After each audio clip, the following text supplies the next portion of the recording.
25 years ago, Dr. Pratap Reddy was at the crossroads of his life. An engineer by qualification, a checkered academic career, all pointed him as an ideal candidate for the Vice Chancellor of Jawaharlal Nehru Technological University, or JNTU as we call it. But political machinations, jockeying by other candidates, deprived him of posts that rightly belonged to him. In a matter of half an hour, he quit the post that he was holding then in JNTU and walked out. He still had 9 years to go. But good enough, Dr. Reddy decided to set up a management college. He started 25 years ago with that management college, which was then initially called Dhruva College of Management, later converted to Dhruva College of Management. A small campus in the commercial area of Kachigoda, to huge verdant green peacocks kind of strolling around this beautiful campus in near Medchil today. Dr. Pratap S. Reddy has come a long way. With over 5 decades of teaching experience behind him, he is a man who believes that education is a passion, that education is something that has to be imbibed, that has to be taught. And that is why when he started his college here, he decided to be different. What does Dr. Pratap S. Reddy do? How does he run his college? What is his aims and objectives? What is his vision? Where does he get the motivation? How does he train his students? Let's look at all that in a freewheeling interview with Dr. Pratap S. Reddy, Chairman, Dhruva College of Management. Welcome, Dr. Pratap S. Reddy, Chairman of Dhruva College of Management. At the outset, let me thank you, sir, for sparing your time and speaking to us at Conversations. We know that you started Dhruva 25 years ago with a vision to build a fine, beautiful campus and at the same time bring in an academic imbibement into the entire issue. Now that you have crossed the 25-year-old landmark, there are a few questions that we would like to ask you during this interview. The first question obviously would be, it's been almost 50 years since you started your career as an academician, and there must be certain milestones that mark the way as you progressed. What are those milestones, and how do you look at this long journey? I belong to a middle class agrarian family in a remote village of Telangana. I did my schooling up to 10+2 in Telugu medium, and fortunately I was always topper. Especially 7th standard was a kind of district level examination in those days. My result was withheld, and being a topper, when my result was not there, I was crestfallen. I went home, morose, dull, depressed, and my mother suspected, "What is wrong with you?" I said, "I have failed in 7th standard." My mother could not take it because such a brilliant boy I was and a pampered child. When my father came, usually he is a village head. He came for lunch, and the moment he came into the house, my mother, so simple, so docile, so God-fearing, she never opened her mouth against my father, and she was furious about what happened to her son Pratap Reddy. Then he shouted at my father, "You gentlemen, what is happening to your son? He failed." Then my father put his pagdi and took me along to the school, and he confronted the headmaster. Headmaster, I still remember the name, Usman Ali Khan. And my class teacher was Jan Sharif.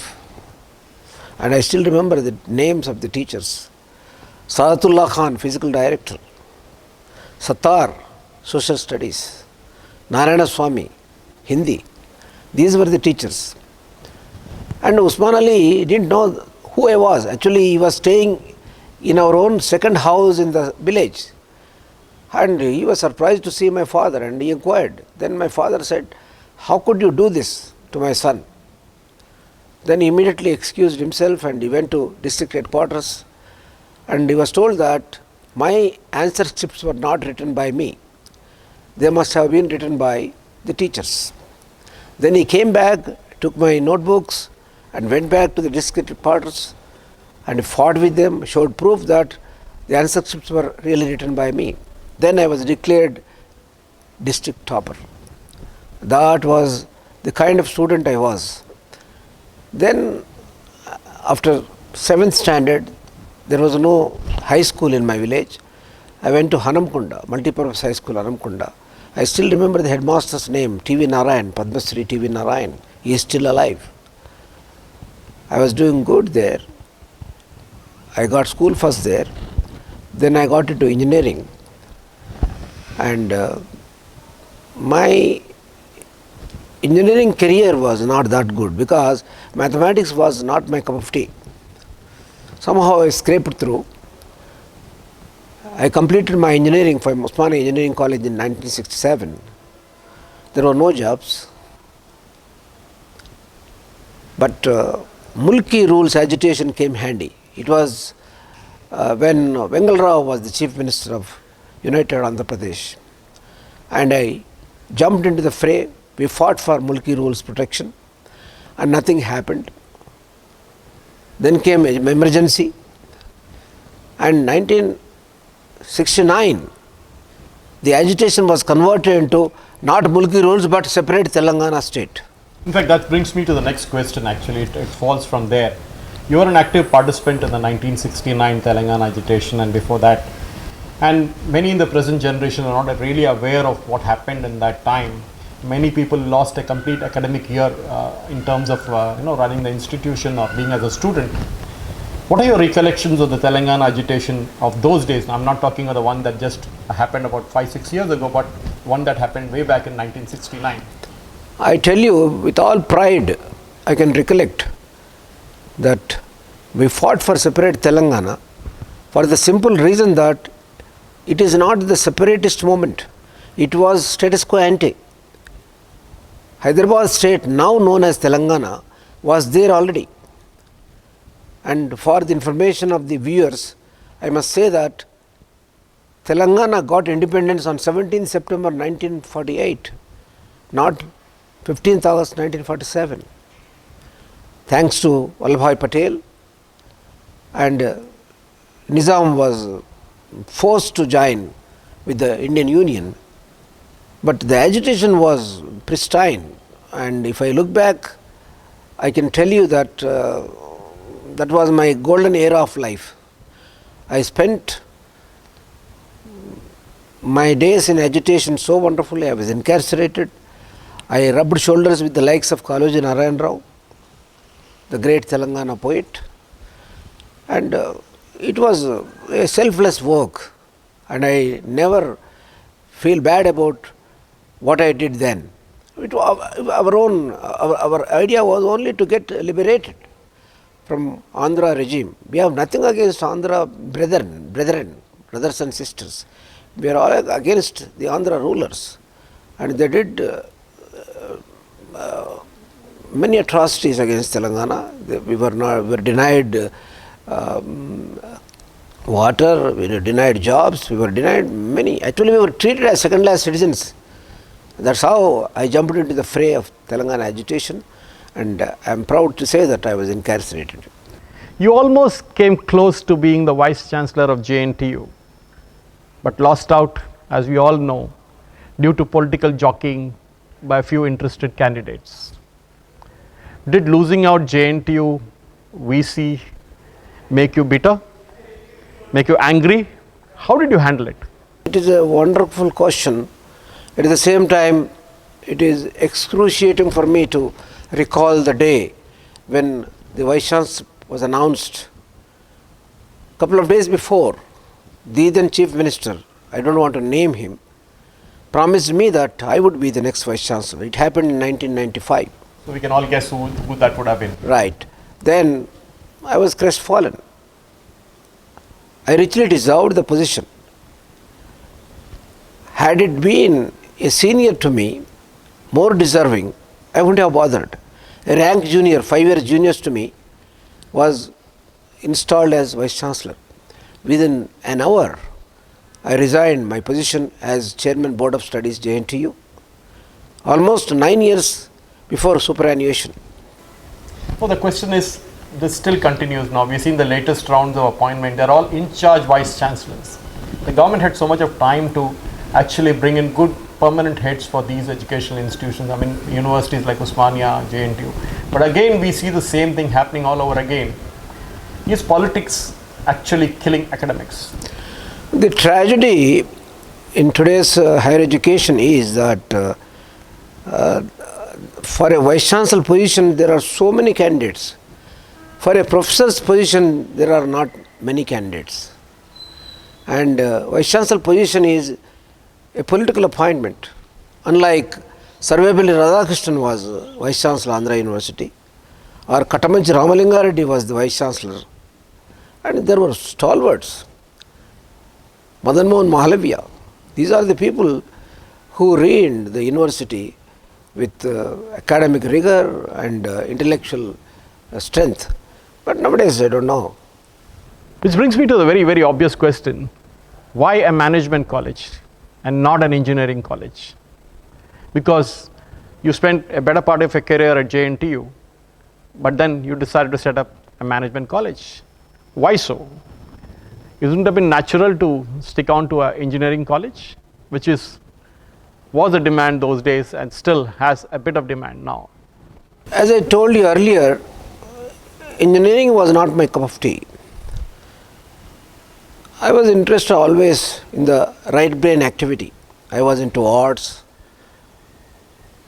and I digressed from engineering to management as early as 1973-74. That happened when you were in JNTU? Yes, I did part-time MBA, I did a PhD in management, and my interest was in management, in arts.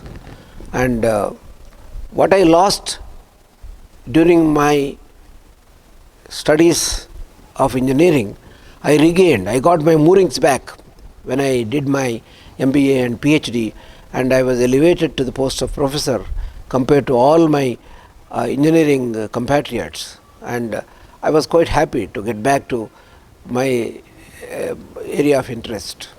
And I was chairman board of studies, and the fact that the very first batch of Dhruva College of Management, 1995, had to reject as many as 206 students, because out of 60 students that were allotted by AICTE Government of India, Dhruva College can take only 60. So there were as many as 266 applicants. And this is just because my work as teacher in JNTU and my selfless service, my love for my students, that came very handy. And I tell you, one of the toppers in JNTU MBA, Hema Malini Haran, I remember the name even today, she brought her younger brother, Anand Haran, for admission into Dhruva College. Such a brilliant boy. And sister is gold medalist from JNTU. That's how Dhruva College attracted many students, thanks to my old students from JNTU. That obviously makes me ask you the next question, which is, you run Dhruva as a not-for-profit venture. These days when education is a big business, right, even in primary school onwards, you still say that you don't want to make money. Even if you achieve break-even, it's good. Many years you have run the institution on loss. I remember you giving scholarships to many students. What motivates you to do this kind of activity? I don't want to boast about what I am doing, but basically I desist money. I am fully provided by God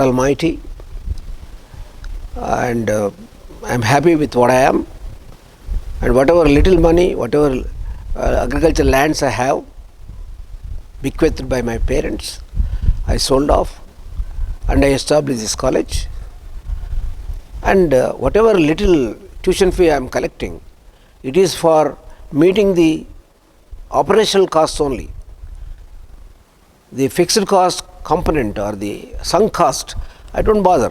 Whatever Your that capex is not something you bother more about the OPEX part of it. I am happy with what I am doing here, because ultimately, if you permit me to say, don't take it as a joke, I would like to make Dhruva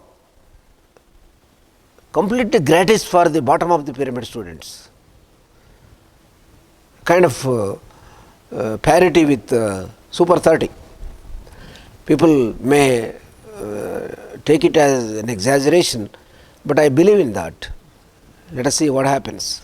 And which actually I've seen you in college, I mean hands-on person, you really don't at this age also give up, try and relax. I know many people at your age would actually play with the grandchildren or take a book and read and sit and relax, but I see you in college almost every day, even when the students are not there in the college. Despite these health issues that you have, what makes you being a hands-on manager? There is a beautiful saying, if you want to increase your longevity, you must have at least a grandchild or a pet. My pets are my students here. I love them as much as I love my biological children. And the more I spend with them, more I rejoice. And that is my strength. The secret behind my happiness or my health is that I spend the majority of most of my waking hours with my students, young students. And I believe in nurturing them. I believe in making them worthy of corporate world. And I believe that once they are employed gainfully, I want to see a spark in the eyes of the wonderful children. And I want to see that the value for money they spend on doing Dhruva, doing PGDM here, is paid back within 15 months flat, whereas the universal standard is 20 months. Which brings me to the next question, which is what you're just speaking about. The common complaint from the industry in general, and specifically certain sectors like marketing, is that the students are not industry ready, MBA students. I'm not generalizing specific to Dhruva as such, but I'm just talking in general about what the industry talks about. That the industry again needs to train these students to make them industry ready. It happens also in the software sector, where we see engineering students are not ready for the kind of jobs that are there. What do you feel? What is missing? What is the gap that is missing between what the industry wants and what the colleges provide? Big gulf between what corporate needs and what management schools are producing. It is a joke that I have written an article about 48 years ago on industry-institution interface. Even today, the conferences, seminars, symposia are running on the topic of industry-institution interface. But the tragedy is, the majority of MBA students are not industry ready. They are not employable. But whereas Dhruva, we take special care to bring interface with the working professionals across the world. The academia, industry professionals come and address my students, and we take special care about life skills, including communication skills, including real-time experience, and especially the summer internship that we offer to the students 3, 4, 5 months during the interregnum between first year and second year. We take it very seriously, and our faculty members mentor them with the support of the functional managers from the industry, and we try to give respect to this kind of thing. And one more thing I should tell you, that there is a kind of audit program wherein if every student must choose a practicing manager as his buddy, so that they will learn the nuances of the practicing manager. So by the time they complete the course, they have the experience with the real-time manager, whoever he is friendly with, and the summer internship, plus life skills that we offer day in and day out. So that probably helping them, and I am proud to tell you that the recent 2019 batch, 90+% of students are gainfully placed. Do you think AICT syllabus, AICT restrictions actually are not really up to date? Are they behind what the industry wants or what even the academia wants? And there should be a rethink of AICT role in management education itself. Mr. Suresh, that is a beautiful question. Why? Because I always wonder. I'm not bothered about Ministry of HRD, but especially AICT. What they do, what they have done, except putting stumbling blocks with the kind of institution we are in. They talk of accreditation, they talk of rating. All these ratings and accreditations are really kind of murky affairs. They are all ridden with corrupt officials. They do nothing. As far as Dhruva is concerned, luckily for us, we are a standalone, autonomous, 100% autonomous college. If you, with all your experience in industry, if you tell me there is a good subject that should be taken up, which is really making the bridge the gap between industry and institution, I will take it tomorrow. I will introduce the subject tomorrow. But in university scenario, whatever that I contemplate to introduce, it takes about 2-3 years. By the time the subject is irrelevant, obsolete. So that kind of advantage we have at Dhruva. What's your favorite subject that you'd like to teach your students? I know this is a kind of a wrong question to ask an academic. It's like asking a person who has 3 kids, which kid do you like the most? But obviously I have to ask you this question. Which subject do you like the most to teach your students? Normally, I teach quantitative techniques of management, but my students always remember me for teaching life skills. How to behave, how to present yourself, how to communicate, how to network, how to be friendly. So going beyond just textbook. Yes. Day-to-day life. Actually, I forgot to tell you that we have a forum by name Ahimsa, Access Hyderabad Indian Management Systems Academy, wherein we are trying our best to usher in Indian ancient wisdom into MBA curriculum. After all, the MBA curriculum is Western oriented. It's 100 years old. It's a bacha curriculum. Whereas we have 10,000 years old kind of lore. Mahabharata itself. Mahabharata, for example, Adam Smith says division of labor. And Mahabharata is Chaturanga Bala. Ratha Gaja Turaga Padati. There is always there. Only thing is we have to tap the wonderful resource called ancient Indian wisdom. Do you have a particular business leader or even a political leader that you look up to and say, he is my role model and something I would like to emulate or learn from them? Do you have anybody particular in mind? I am a big fan of Narendra Modi ji. What a selfless person he is. Just that. But as far as academics are concerned, as far as gift of gab is concerned, I adore Sarvepalli Radhakrishnan. But as many in the present generation are not even aware of. Not been aware of. So how is it that you bring those old Indian epics, old Indian personalities into the academics at Dhruva? That's what you were mentioning. That is part of my core area of interest. Why? Because in life skills, I bring in all these kind of stories or anecdotes of these wonderful people like Vivekananda, like Chanakya, like from Ramayana, Mahabharata, Devdutt Patnaik. These are the people I always refer to, and I always respect their teachings. And I know at one time you used to tell me that you are technically challenged in terms of using a computer. But I think over the past few years I've seen you use it personally. I mean, I've never seen a chairman of a college sitting and typing a letter himself, but I've seen you doing it.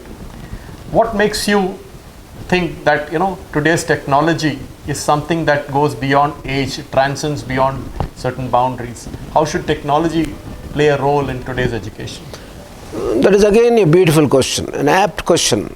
In the whole of interview, this question is very apt for me to answer. Why? Because the technology has a two-edged sword. It is good and it is an evil also. If you use it for proper direction, it is a wonderful tool. But if you misuse it, that will harm you. For example, the present generation students are obsessed with tablets, laptops, mobile phones. They can be really put to use for teaching learning process also, but how many people are doing that? So I would be happy if students don't bring a mobile phone to the college, because we have a 30-line landline, they can use it. After all, 24 months, forget about the gadgets. You try to concentrate. And unfortunately, you are the testimony. You a couple of times asked for certain books when you were giving expert lectures here, and you wanted a couple of books and titles. Then I said it's available. You went there and you saw they are brand new. That's a tragedy. So many books, 25,000 books are available in the library, and they are not even opened. The present day generation of students, they never bother to go into the library and sit. They are always looking at the screen of the mobile phone or laptop. What big they are doing, I don't know. My daughter's son had been to his school. The school is named as MBA, Montgomery Bell Academy, in Nashville, Tennessee. And in the library I have seen a millionaire student. I was wonderstruck. What is this millionaire business? Are they into money? No.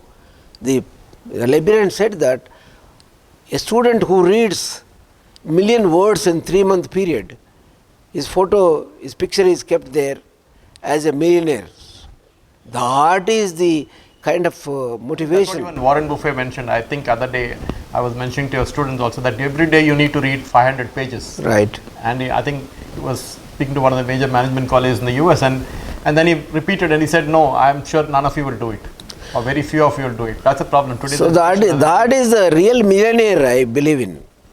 And by the time you are done with reading in your 100 years of longevity, you will be a billionaire reader.